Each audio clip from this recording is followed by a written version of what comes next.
દિલ્હી હાઈકોર્ટના ચુકાદાને પડકાર આપતા સુપ્રીમ કોર્ટે એક એવો ચુકાદો આપ્યો છે કે જેણે સમલૈંગિકોને એક મોટો ઝટકો આપ્યો છે. સુપ્રીમ કોર્ટે સમલૈંગિક સંબંધોને ગુનાની શ્રેણીમાં મૂક્યો છે અને તેના પર કલમ 377 લાગુ કરી છે કે જેના આધારે જો કોઈ વ્યક્તિ સમલૈંગિક સંબંધ બનાવતા ઝડપાશે તો તેને ઉંમરકેદ સુધીની સજા થઈ શકે છે. સુપ્રીમ કોર્ટમાં નિર્ણય પર સમલૈંગિકોએ તથા તેમના માટે કાર્યરત કેટલીક સંસ્થાઓએ રોષ વ્યક્ત કર્યો છે અને સુપ્રીમ કોર્ટના નિર્ણય અંગે દુઃખ વ્યક્ત કર્યું છે.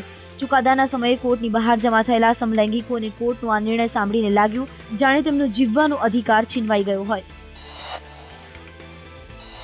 ત્યારે આ ચુકાદા ઉપર વિવિધ નેતાઓ અને સંગઠનોના સભ્યોએ પ્રતિક્રિયા આપતા જણાવ્યું, मैं मानती हूँ कि ये एक ह्यूमन राइट्स का ही इशू है और मेरा ये मानना है कि article 21 of the constitution in अधिकारों को प्रोटेक्ट करता है.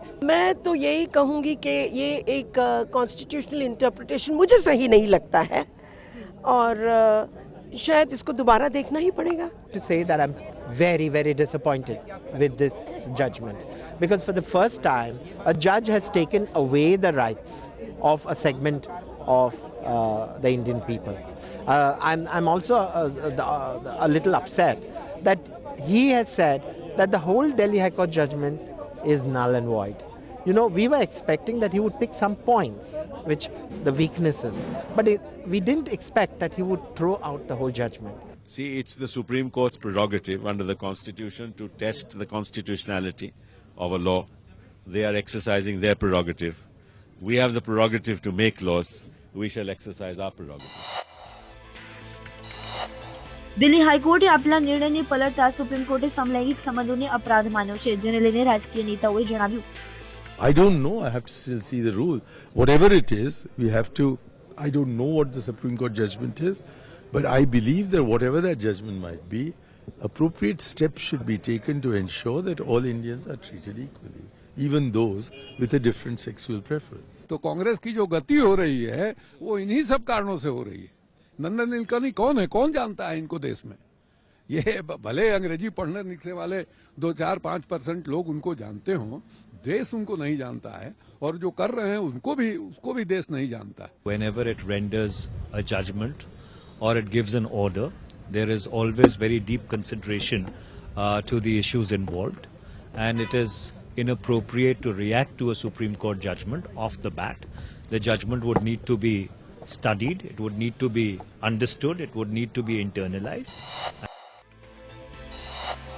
દિલ્હી હાઈકોર્ટે આપેલા નિર્ણયને પલટતા સુપ્રીમ કોર્ટે સમલૈંગિક સંબંધોને અપરાધ માન્યો છે. ત્યારે આ અંગે તેમજ આ અન્ય મુદ્દાઓ પર સંદેશ ન્યૂઝના ચેનલ હેડ વિવેક કુમાર ભટ્ટે योग गुरु बाबा रामदेव સાથે ખાસ વાતચીત કરતા કહ્યું, सुप्रीम कोर्ट ने समलैंगिक संबंधों पर रोक लगा दी और कहा है ये अपराध है. स्वामी जी क्या कहते हैं, इस पे बातचीत करेंगे. स्वामी जी क्या लगता है सुप्रीम कोर्ट का ये जो फैसला आया है उसका आप स्वागत कर रहे हो, आप बड़े खुश हैं, आप इसके विरोध में क्यों थे?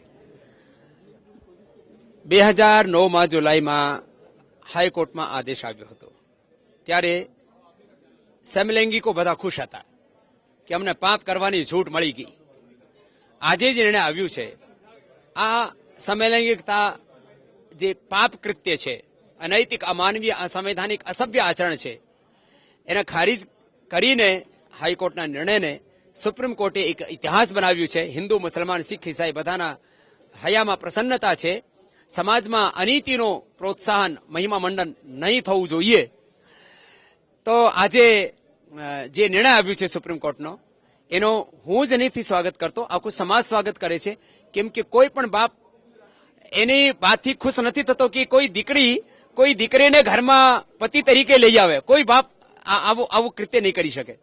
કોઈ બાપ કે એનો દીકરો કોઈ બીજા દીકરાને આમ કે અમારી બહુ છે, કોઈ માની શકે? હા, ગાંડા થઈ ગયા હતા બધા. હા, સારું કામ કર્યું.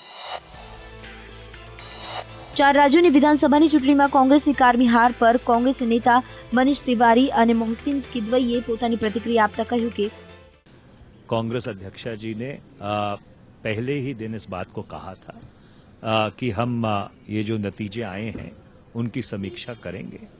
तो समीक्षा से पहले एक दूसरे के ऊपर आरोप मढ़ना ना ही तो उचित है और ना ही ठीक है.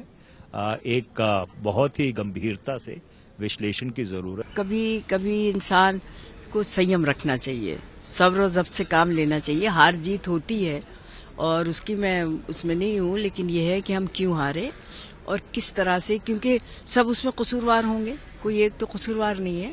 तो लेट अस सी कि किस तरह से हम उन कमियों को दूर करें और किस तरह से हम फिर से इस पार्टी को आगे बढ़ाएं। मैडम, आप इतने वरिष्ठ नेता हैं, आपने बहुत करीब से देखा है पार्टी को, आपको लगता नहीं है कि अब एक लीडरशिप चेंज या फिर कुछ नएपन लाने की जरूरत है पार्टी में? देखिए, लीडरशिप के चेंज का सवाल नहीं है, सवाल इसका है कि जो ग्रास रूट से, क्योंकि मेरा अपना ख्याल है, इट्स माई अपनी मेरी पर्सनल राय है कि हम मास बेस्ड पार्टी हैं और शायद कहीं हमारा रिश्ता मासेस से कम हो गया है, इसलिए हमें मासेस से अपना रिश्ता बढ़ाना चाहिए। जब पुराने ज़माने में कांग्रेस का ज़्यादातर वक्त वहीं बीतता था, तो मेरा ऐसा मानना है कि हम मास बेस्ड पार्टी हैं, इसलिए हमें ज़्यादा से ज़्यादा आवाम के बीच में रहना चाहिए, चाहे वो ज़िला कमेटी हो, चाहे ब्लॉक स्तर की हो, लेकिन ग्रास रूट से हमारा राब्ता रहना।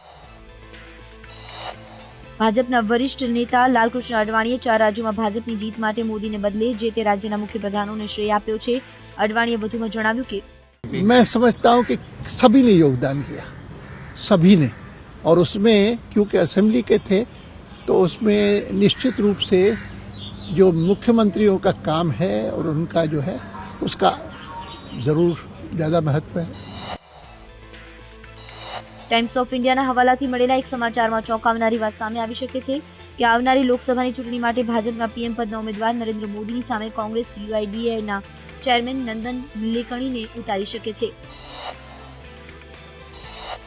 2002 થી 2007 સુધી ઇન્ફોસિસના ચેરમેન રહેલા નંદન નીલેકણીનું કોંગ્રેસ તરફથી પીએમ પદના ઉમેદવાર તરીકે નામ આગળ રાખવામાં આવ્યું હોવાના સમાચાર વહેતા થયા છે, જો કે નંદન નીલેકણીએ આ સમાચારને ફગાવ્યા છે। દિલ્હીની સફળતા બાદ આમ આદમી પાર્ટી 545 લોકસભા બેઠકો પર ચૂંટણી લડશે। તમામ પરિસ્થિતિઓ પર વિચાર કર્યા બાદ એવા સંકેત આપવામાં આવી રહ્યા છે।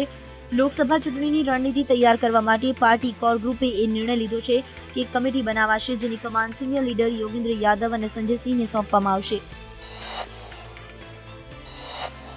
દિલ્હીના જંતર મંતર ખાતે આમ આદમી પાર્ટીના કાર્યકરોએ ચૂંટણીમાં જીત થતા ઉત્સાહભેર ઉજવણી કરી હતી। જંતર મંતર ખાતે મોટી સંખ્યામાં આપના કાર્યકરોએ એકત્રિત થયા હતા અને દિલ્હી વિધાનસભાની ચૂંટણીમાં મળેલી શાનદાર સફળતા બદલ કાર્યકરોએ જીતને વધાવી હતી।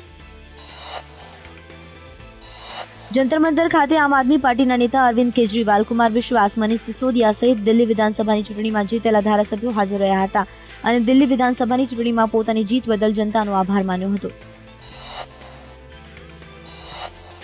મહિલા પત્રકાર સાથે યૌન શોષણ મામલે તહેલકાના સંપાદક તરુણ તેજપાલને બુધવારે 12 દિવસના જ્યુડિશિયલ કસ્ટડીમાં મોકલાયા છે। ગોવાની સેશન્સ કોર્ટે તેજપાલને 12 દિવસના જ્યુડિશિયલ કસ્ટડીમાં મોકલી આપ્યા છે। જ્યુડિશિયલ જજ ક્ષમા જોશીએ તેજપાલના 10 દિવસના પોલીસ રિમાન્ડ પૂર્ણ થતા તેને 12 દિવસની જ્યુડિશિયલ કસ્ટડીમાં મોકલી દીધા છે। મહત્વપૂર્ણ છે કે ગોવા પોલીસે 30 નવેમ્બરના રોજ તેજપાલની ધરપકડ કરી હતી। તેજપાલ પર ગોવાની એક હોટલમાં તેના મહિલા સહકર્મી પર યૌન શોષણ કરવાનો આરોપ છે। તેજપાલ વિરુદ્ધ 354A, 376 અને 376K સહિતની આઈપીસીની કલમના આધારે મામલો દાખલ કરાયો છે।